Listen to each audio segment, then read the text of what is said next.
Welcome to Patients at Risk. I'm your host, Dr. Rebecca Bernard, and today I'm joined by two very special guests. First of all, we have Dr. Christin Giordano. She is a nephrologist in Tennessee who worked as a physician assistant before attending medical school. And we also have Elizabeth Ennis. She is a practicing physician assistant in California. Welcome, both of you, to the show. Dr. Giordano, why don't we start out with you? Tell us a little bit about yourself and your background. So I was someone who thought I wanted to be a doctor from when I was a little kid. Actually got into an 8-year program at Brown and ultimately decided not to go to medical school because I had heard from a lot of doctors that you can't have the work-life balance that I was looking for, and there was a lot of paperwork and you weren't going to be able to connect with patients. And while I was kind of having that crisis of who I was, my mom had gotten into an accident and a PA had actually taken care of her and did a lot of her postoperative care. And she said, you should really look into this. And it seemed like a really good compromise where I'd be able to be taking care of patients and have the option to spend more time at home with my family, but also have the career. So I thought it would be a good kind of middle ground. Went to PA school where I actually met Elizabeth and we were in class together. And learned a ton in 2 years. When I got out, I ended up taking a job in academia, thinking, I have so much more to learn. I want to continue learning. And so I worked in an academic position. And probably, even while I was in PA school, I kind of wanted more from what we were learning. But once I was in the wards and taking care of patients, I was like, this is actually really great. It's super exciting taking care of people.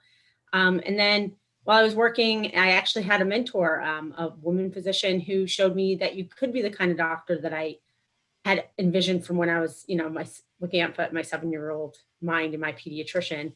And she had a kid and was doing all the things. And she inspired me to go back to medical school. So I did. So then you went back to medical school and you decided to become a nephrologist. And tell us a little bit about what that training looked like. Yeah, absolutely. So, we did 4 years. The first 2 years at my school, we did mostly didactic, meaning in the classroom learning. And then, although we did some physical exam skills in the first and second year, the first year focusing mostly on normal findings, and the second year focusing on abnormal findings as well as abnormal, pathology of things. And then our third and fourth year were rotations, where we went through, surgery, internal medicine, ICU, pediatrics, OB-GYN, neurology, psych. I've probably forgotten something, emergency medicine. I don't want to leave anyone out, And then after medical school, I went on to internal medicine residency, which is 3 years. And then during that, you're taking care of patients, but you have a graduated responsibility, meaning I took on more and more responsibility each year under the guidance of a attending physician. Went to lectures. I think we had something like 8 to 10 hours of lecture a week in addition to our patient duties. We had to present and we had tests along the way. And then I just completed a 2-year fellowship in nephrology on top of all that. So it was actually about 10 years from when I applied to medical school to when I finished my training to be a nephrologist. And I look back at the hours I actually recorded right before I left, and it was almost 16,000 hours between residency and fellowship. So it's quite a lot of time in the hospital. That is a lot. Well, Liz, tell us about your background and your journey to become a physician assistant. So I started out as a respiratory therapist. I trained in Arizona and became a respiratory therapist, providing respiratory care to patients in the hospital, to patients in nursing homes, I also did home care. I did respiratory therapy in a sleep lab, and I wanted to do more. I realized that, I had kind of plateaued and reached a ceiling in my profession. I had done it for 18 years. So I went back to school after my kids were grown and I became a physician assistant. And can you tell us a little bit about what your training was as a physician assistant and what kind of work you're doing now? So I went to a 2-year program at University of Florida in Florida, which consisted of 1 year of didactic and 1 year of clinical training. the clinical training, we had to perform as interns and residents on our rotations, and it was 12 months of various rotations. We also had the opportunity to select like additional rotations for like things that we were interested in, and I chose ICU and cardiothoracic surgery were my electives. I'm kind of one of those adrenaline junkies, so that was my thing, and I thought it was a good experience. And when I got out of PA school, I also went into an academic setting, not similar to what Christin did down in South Florida. I went into a very large named institution, and I was expected to perform at the fellow level. And I went into pulmonary and critical care. So it was a bit of a challenge. There was a steep learning curve with that. And then I decided that it just wasn't something that I wanted to stay with. You know, it wasn't a great environment for a PA, because at that time I had my attending tell me, you know, the only reason we hired a PA is because we're not allowed to hire physicians. You know, it became a financial decision. And I didn't think that was really, I didn't think it was fair to patients, and I didn't think it was fair to our team. So I moved on and went into urgent care, where my attending, I worked there for almost 5 years. My attending, he was board certified in internal medicine, emergency medicine. He had been a chiropractor before he went to med school. And he basically took me under his wing, and we ran the urgent care like we ran an ER. You know, we did labs, we did imaging, we sent patients directly from our urgent care to the cath lab. So I had a very different experience than what a lot of people get when they're fresh out of school. So I kind of did like an emergency medicine residency with this physician. It's so interesting what you just said about it really being the situation that you were put in was very unfair to patients, but also to you. And unfortunately, this is the reality that we're seeing in corporate America, but also in academic centers. And perhaps some of it has to do with the residency hour restrictions, in which there's not as much reduced fee labor as there used to be. And so now non-physician practitioners are being put in this position where you're being paid less, but you're being expected to perform at a level that how could you, because you don't have that background and training. And I applaud you for saying, no, I can't do that. But do you find that a lot of other PAs or nurse practitioners that you know are going ahead and entering into that position and just trying to do the best that they can and learn as they go? Absolutely. I mean, what choice do they have? Right. Like you were lucky because you were able to find another situation with someone who could mentor you and help you, but not everybody has that opportunity. There are always opportunities out there if you're willing to go find them. You know, but there's a lot of new grads that come out of PA school, similar to medical school residents. You know, they haven't worked before they got out of school. They don't have life experiences. You know, I was older. I've raised children. You know, I have a little bit more life experience to go on to be able to make those decisions and say, no, this isn't how it's going to be. This is how I'm going to do it, because this is a better way to take care of people. It's so interesting that you said that also, because I've interviewed a physician anesthesiologist who was a nurse practitioner, and she said that she was told in her training, you're just as good as a physician. You can do everything the same. And she said in the beginning, she kind of was like, well, okay. But then, like you said, she had this life experience and she had been a nurse for a long time. And she said, but wait a minute, this doesn't make sense. And she was able to kind of stop, and because she had that insight. But she said a lot of her classmates that were young and just started out, they would hear that and they just believed it because that's what they were told. And unfortunately, they may find out later on that it's not really true, but because the patient gets hurt or things don't go very well. Now, Christin, you've done both PA and physician training. So tell us a little bit about, first of all, just to clarify for our listeners, as Elizabeth mentioned, most PAs, first you go to 4 years of college, right? And most of PAs have experience in the healthcare field. Many of you guys do before you become PAs. and I know you have to do a certain number of volunteer hours, even if you haven't worked in a healthcare field. So then you go to 4 years of college, and then most PA programs are 2 years master's programs, although there are some doctorate programs now. And it's estimated that the average PA gets about 2,000 clinical hours of experience during their training. Does that sound about right? Yeah, I would say 2 to 3,000 would be a fair estimate of what we did in our second year. Do you agree, Liz, or you think that might be a little inaccurate? I know when we went to our clinical rotations, we were to adhere to the 80-hour work week. Oh, okay. So, for example, my first day in OBGYN was 24-hour call. You know, I don't know what other schools do, but that's how our rotations went. Right. It probably does certainly depend on the school. And so, Kristen, then you had completed that training, and you kind of had this epiphany where you just felt like that wasn't enough training, that you needed to know more and wanted to know more. And you actually wrote about that for an article that I encourage everyone to take a look at. It's in Kevin MD, and we'll have a link in our show notes. It was actually shared over 9,000 times, and the title of the article was From PA to MD: An Appreciation for Physician Education. And you told a little bit about your story that you were just sharing with us, that you wanted to be a physician, but you were a little disillusioned by some of the things that you heard. And I have to say that all physicians hear that when you're pre-med and you tell somebody you want to be a doctor, then usually doctors that are already out say, "Are you crazy? Like, why would you want to do that?" So I can understand how you got disillusioned by that. And then you met a PA who was taking care of your mom, and you were just so inspired, and that made you want to go on to become a PA. But then later on, you went back and decided to go to medical school. So can you talk, some of the things you wrote about in your article was how the clinical, not only the clinical, the science and then the clinical experience in medical school was quite a bit different than from that in PA school. Can you talk a little bit about that? Sure. So I think one of the striking things when I started medical school compared to PA school was, at least at our PA school, and there's probably some variation from school to school, although PA schools are all accredited by the same organization and there's a standard.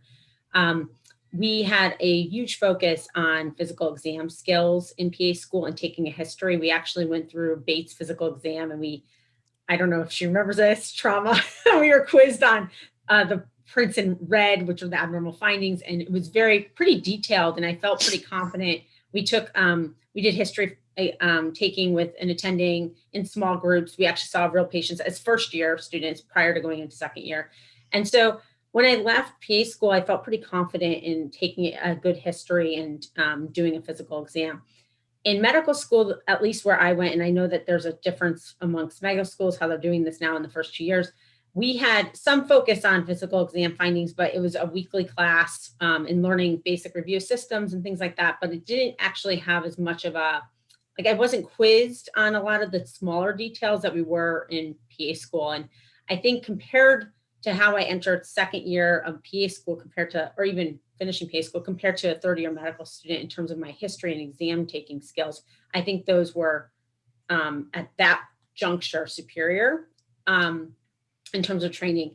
As we went through third year, I think there's a rapid catch up where medical students quickly learn how to do those history and physical exam findings a little differently and are able to integrate the knowledge that they learned in their first 2 years.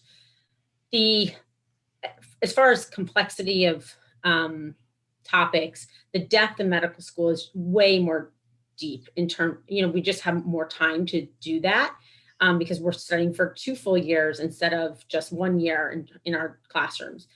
Even though I had already done a lot of the surface work with PA school, I was still spending many, many hours studying. I would go to class, let's say 4-ish hours a day, and then I'd be studying an additional 6 or so. And then on the weekends, I'd be studying 6 to 10 hours. We actually used to study together. So we'd be studying at night occasionally, but the amount of hours I studied in PA school was not the same intensity as I did in medical school, even though I had already done PA school. I think that to me was the most kind of striking thing.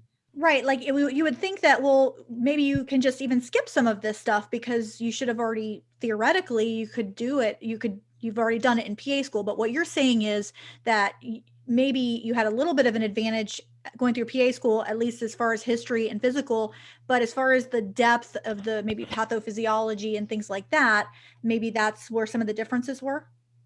Yeah, some of the things that were made life probably easier for me as a medical student. I already knew the language, right? I already knew a lot of the medications.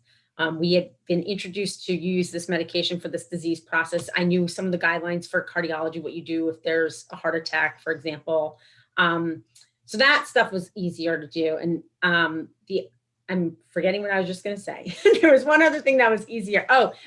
Dealing with systems. I think PAs in particular are trained on how to come into a new system and figure out how to kind of who to call quickly and how to help coordinate patient care really well.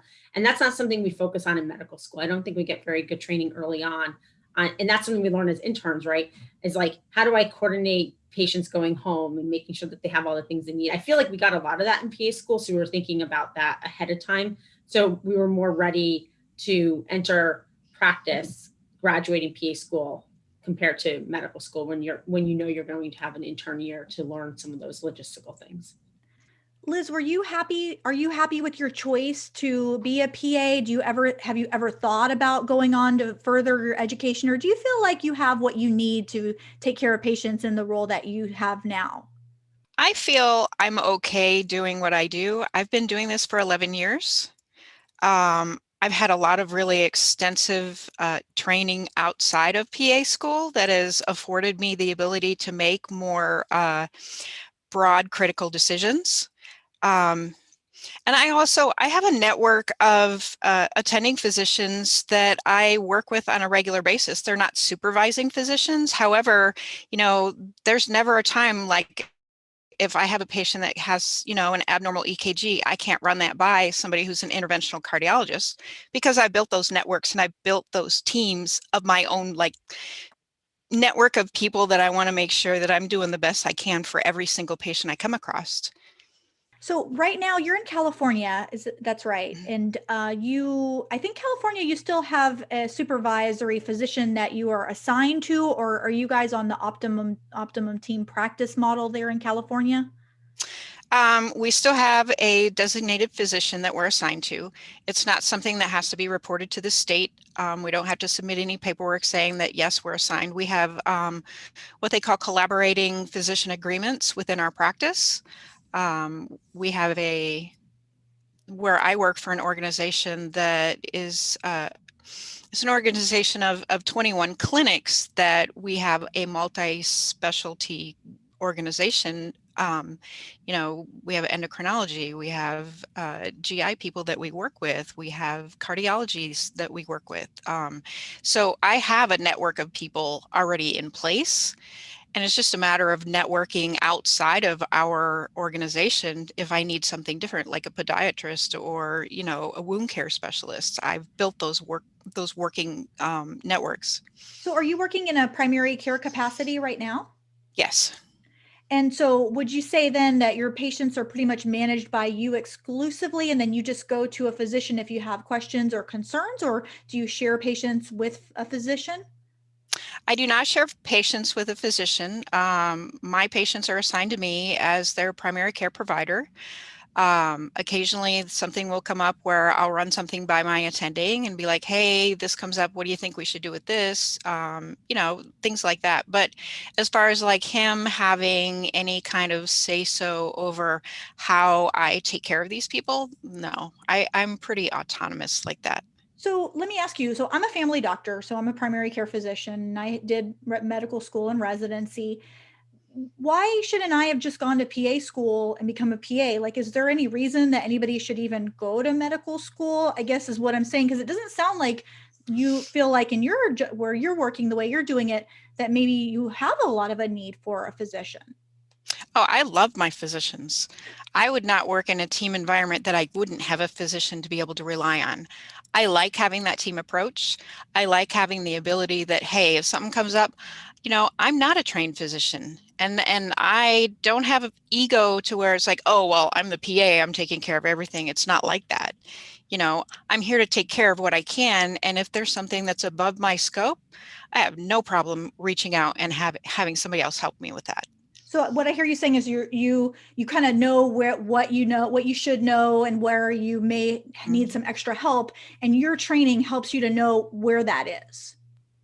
I think my training helps me understand initially general things. And I've learned over the course of time, since I've been practicing for 11 years, more than just what generalists learn when they first get out of school. It's similar to a residency. I'm in like a long-term residency for as long as I practice medicine. I'll be like the resident or fellow. Lifelong learning. Christin, what Yes. do you think? Do you think learning on the job and formal residency training are the same, or what are the nuances there in your opinion? So that's a really good question. I think Elizabeth's experience is a little different too, because as she alluded to, she had a prior life, right? Prior to going to PA school. And I think with that comes maturity that many new graduates might not have. And then that time as well to kind of know when you're out of your own depth. I've experienced her saying like, hey, I don't really know what I should do. And I contacted my physician about this. And that's unfortunately not the case for everyone. I think that when your residency is a very unique experience in that you're fully immersed for a period of time, 3 to 7 years, depending on what you're doing. And in that time, you're not just working, you're getting constant feedback from people.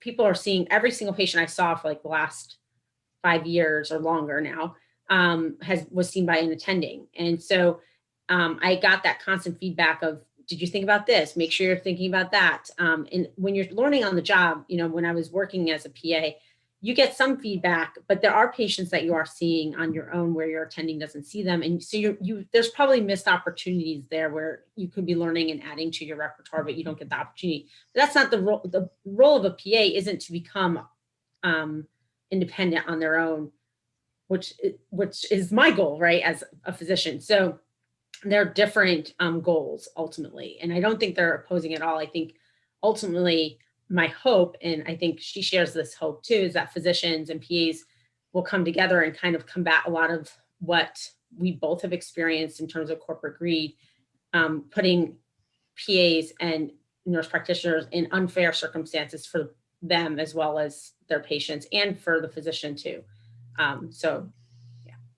Well, when I was writing the book Patients at Risk with my co-author, it was actually really hard to write about nurse practitioners and physician assistants kind of in the same breath because they really are different professions, different training model. I've worked with both professions in my career, and personally, and I think a lot of physicians that I know, they really enjoy working with PAs because they know the model. And traditionally, PAs have been really strong allies with physicians. And we've worked together so collaboratively just throughout, for the last 45 years. But what's changing just here in the last couple of years, I think has a lot to do with the increased independence of nurse practitioners and the fact that it really has a negative impact on economic opportunities for PAs. And I think many PAs may see it as unfair, and I kind of do, that they have this more standardized training. They have probably more clinical hours, and yet they're expected to work in more strict supervisory capacity than nurse practitioners who have independence in about half the states of the union. What are your thoughts on that, Liz, as you think about how PAs, the profession and the leadership is looking more towards this change towards optimal team practice and perhaps even independence? Do you think it has to do with the sort of the trend of NPs having more independence? I'd like to kind of clarify a little bit about optimal team practice. And there's a little bit of a misnomer that optimal team practice is geared towards full practice authority. And that's not entirely true. What we're looking to avoid is, the administrative burden on the physicians as well as the PAs as far as like, oh, you have to submit a supervising physician letter to the state of whatever state you're in. For example, in Florida, I'm licensed in Florida, so I can speak about Florida. As well as California. And, they just recently passed a law that allows physicians to supervise 10 PAs instead of 4. And the PA doesn't have to submit the supervisory form to the state anymore. That doesn't mean that they're not having a supervising physician. It means that we're able to work in a more broad scope of our practice without the constraints of the administrative, paperwork stuff. It makes me crazy. And I know it makes you guys crazy. So I think we're on the same team and we want the same things. We want better patient care and we want to remove those barriers to better patient care. And we've kind of been like behind the 8 ball now because of the advancement of full practice authority with the nurse practitioners. It's like now what's happening, our bean counters are getting in the way of providing adequate patient care because they would rather hire a nurse practitioner who is, independent, has their own malpractice, doesn't require a supervising physician. They don't have to have any liability with the practice except their own. And that's a better cost driver for a bigger practice. And that's squeezing us out. What are we going to do? We have to do something. Yeah, I definitely understand that. When I worked in a federally qualified health center, I had several NPs and a PA under my supervision. And I thought it was kind of crazy that with the PA, I had to co-sign every single note, but with the NP, I didn't. But the PA had so much more training and experience than the NP, who was a new grad who really didn't have any experience at all.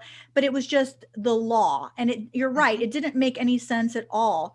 Of course, as you know, here in Florida, we did get autonomous practice for nurse practitioners in primary care after a certain number of hours. And that also feels a little, to me, uncomfortable. Why would you allow one group autonomy and not another? But then I ask myself, is the way around that to seek more independence as a group yourself? I guess that's easier to do than to try to take away independence from someone else. Is that kind of, do you think, the thought process behind why the AAPA is endorsing more, not only the optimal team practice, but I mean, North Dakota became the first state in the union to allow independent PA practice. Mm-hmm. So what are your thoughts about that? So North Dakota was a state-led Independent Practice Act. Of course, it was supported by the AAPA, but it wasn't led by the AAPA.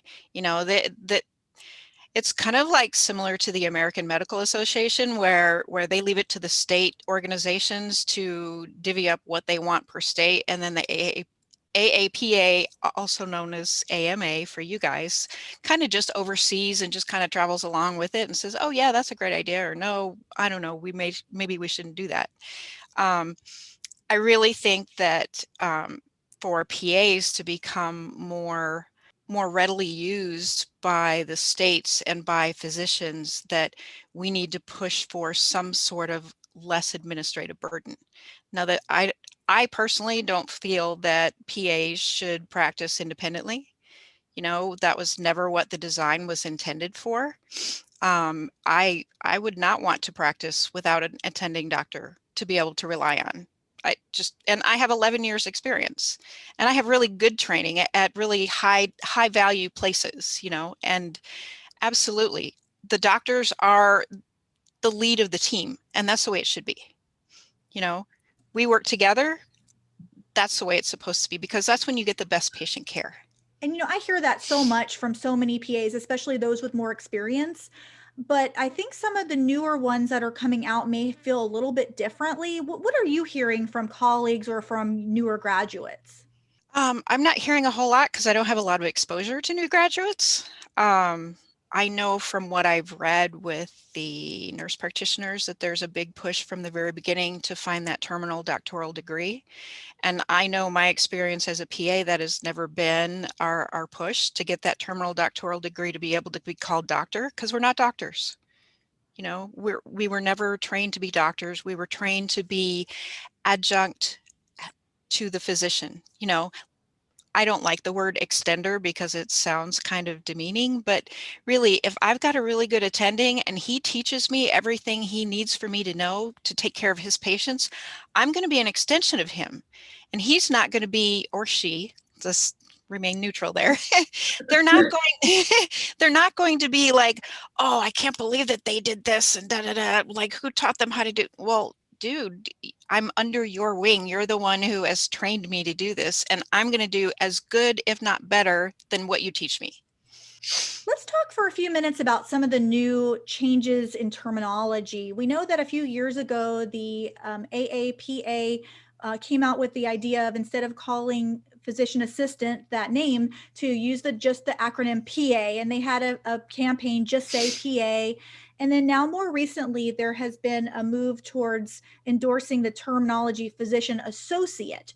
Christin, I want to start with you. When you hear that name change, and that was voted by the AAPA House of Delegates this May, it's not official yet, but there's going to have to be some things they have to go through to try to get that name change approved legislatively.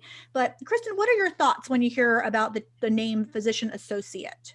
So I think this is a complex issue because I agree with Elizabeth. There was a sense even back when we first graduated in 2010, that we were being edged out, and so there was like this pressure of what we need to do something different to be hired because we're not being hired. In fact, NPs were being hired routinely over PAs, and when I was hired, I was being paid significantly less, like 30% less than what the NP who was doing the exact same job I was doing was being paid.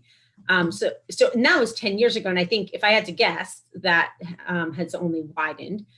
So I do understand this urgency to do something. And what that something is I think a complicated thing. And I really hope that physician leaders and PA leaders can get in the same room and really find a way to encourage corporations to hire PAs over NPs. I think that's the only thing that will turn the tide, honestly, and will stop PAs from making decisions to try to do things to stand out or change things. I think the term physician associate can be confusing. I signed a contract that actually says I'm an associate physician because that's what I'm not a partner yet. I'm an associate.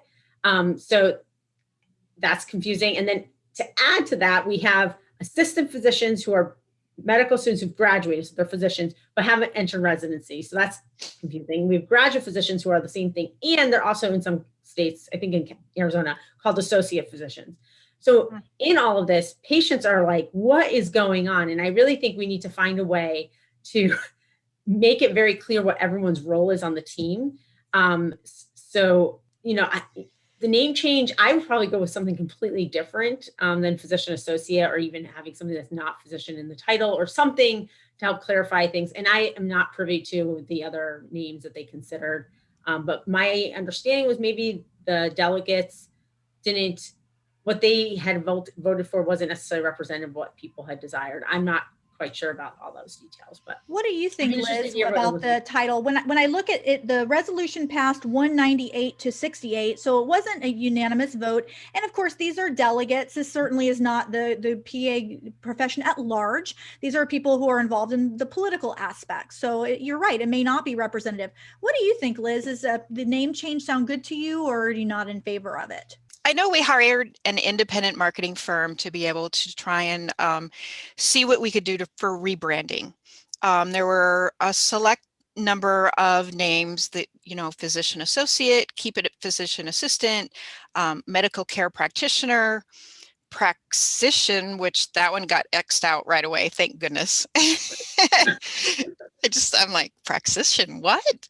But anyhow, so the branding company decided that medical care practitioner would be a good change. However, the House of Delegates, when they voted, they decided to change it to physician associate, which was the second choice. Irregardless of whatever they call us, assistant really doesn't fit what we do. I had a friend of mine, his mom asked me the other day, she's like, so do you wear a uniform when you're assisting the physician? And I'm like, no, I'm not a medical assistant. Like, I practice medicine, I prescribe medications, I diagnose and treat disease. Basically, I tell patients, I'm a doctor on TV. I don't play doctor in real life, and they appreciate the humor, but also, it's difficult for them to understand, well, do you want to see the assistant or do you want to see one of the associates? Well, I don't want to see the assistant. They don't know what they're doing. I want to see an associate.